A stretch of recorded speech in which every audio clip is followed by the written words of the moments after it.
Interview খারাপ হওয়াতে নোয়ানের মনটা খারাপ হয়ে যায়। তারপর সে একটা রেস্টুরেন্টে গিয়ে সেখানে বসে চ্যানকে গালি দিতে থাকে। এখানে থাকা এক লোক নোয়ানকে একটা চশমা দিয়ে বলে যে এটা তোমার ভাগ্য ভালো করে দিবে। নোয়ান ভাবে এটা তো একটা চশমা, এটা কিভাবে আমার ভাগ্য ভালো করবে। পরের দিন তার ভাই মিং তাকে ফোন করে বলে আমাকে জলদি স্টেশন থেকে নিয়ে যাও। তাকে আনতে যাবার সময় রাস্তায় সে চশমাটা পরে।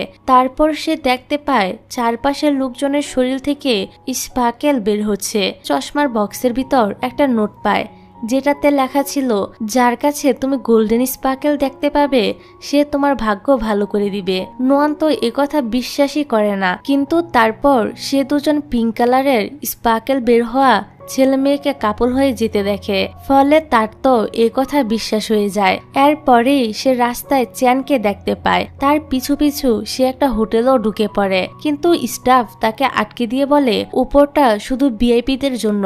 নোয়ান বলে আমার বাবা উপরে আছে, আর সে উপরে চলে যায়। পিছন থেকে চ্যানকে দেখে সে ভাবে এ যদি আমার গুড লাক হয় তাহলে তো আমার লটারি লেগে যাবে। তখন ভুল করে তার হাত লেগে ওইখানে থাকা একটা টপ পড়ে যায়, আর চ্যানও তাকে দেখে ফেলে। নোয়ান পালিয়ে ওয়াশরুমে চলে যায়। চ্যান সেখানে গিয়ে তাকে বলে তুমি কি এখানেও তোমার গেম অ্যানিমেটর হওয়ার স্বপ্ন পূরণ করতে এসেছো? সে তাকে আরো ইনসাল্ট করে এখান থেকে চলে যেতে বলে।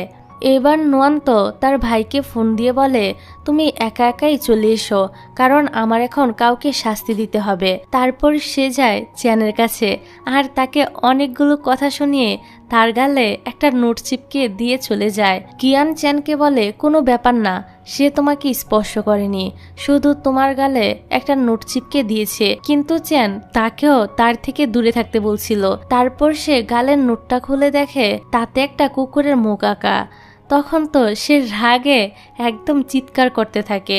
যাই হোক, পরের সিনে দেখা যায় দুই ভাই বোন যখন বাড়ি ফিরছিল তখন মিং তার বোনকে বলে তুমি প্লিজ কদিন আমাকে তোমার বাড়িতে থাকতে দাও, কারণ আমার জব চলে গিয়েছে। কিন্তু নোয়ানি তো উসিনের সঙ্গে থাকতো, তাই সে রাজি হয় না। তখনই উসিন তাকে মেসেজ করে বলে অফিসের ওভারটাইমের জন্য সে 2 দিন বাসায় আসতে পারবে না। তখন নোয়ান তার ভাইকে বলে ঠিক আছে, তুমি মাত্র 2 দিন এ বাসায় থাকতে পারবে। পরদিন বাড়িওয়ালা আসলে নোয়ান ভয় পেয়ে যায় আর ভাবে সে আবার ভাড়া বাড়াতে আসলো না তো। তবে না, উনি শুধু কিছু কথা বলে এখান থেকে চলে যায়। তারপর সে তার ফোনটা ঠিক করাতে গেলে জানতে পারে শুধু তার ফোনের কাজটাই ভেঙে গিয়েছে। সেটা সে ফ্রিতেই ঠিক করিয়ে নেয়, কারণ দোকানে সেদিন অনুষ্ঠান ছিল। সে তো এসবে খুবই খুশি যে তার লাক আজ হঠাৎ করে